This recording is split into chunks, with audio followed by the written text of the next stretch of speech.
There's a lot of discussion about going back to the previous rule, back to pre-2004.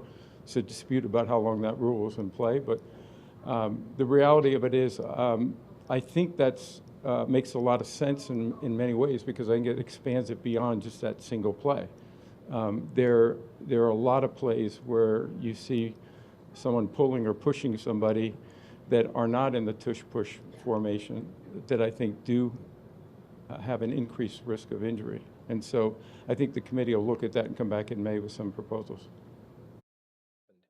I think we evolved to the idea that, we did, up to 2004, we had rules in place that prohibited pushing and pulling, just prohibited it. And we deleted that from the book because it became harder for our officials to officiate downfield what was going on. And so that got deleted. From that came a play like this and a formation like this. So I think the idea was, listen, as opposed to voting on this particular proposal today, Green Bay asked, could we go back and talk about reintroducing the 2004 language, study it, understand it, and talk about it again when we get back to May. Don't ever remember a play being banned because a single team or a few teams were running it effectively.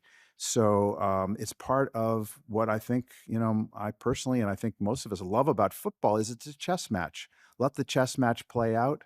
And, if for any reason it does get banned, we will try to be the very best at short yardage situations. And, we've got a lot of ideas there, but I think it's a credit to using our personnel in a way. There aren't that many teams that have 600-pound squat quarterbacks and that offensive line. So anyway, listen, if it were any injury concern, I would be concerned. Yeah, well, I've heard directly from a lot of players who want to participate and represent their country, whether it's the United States or the country that they came from, to have them participate in that. And I think that's something that we'll continue the discussions with, not just the union, but also the clubs. I think both of those are things that we'll probably resolve sometime in the next 60 days.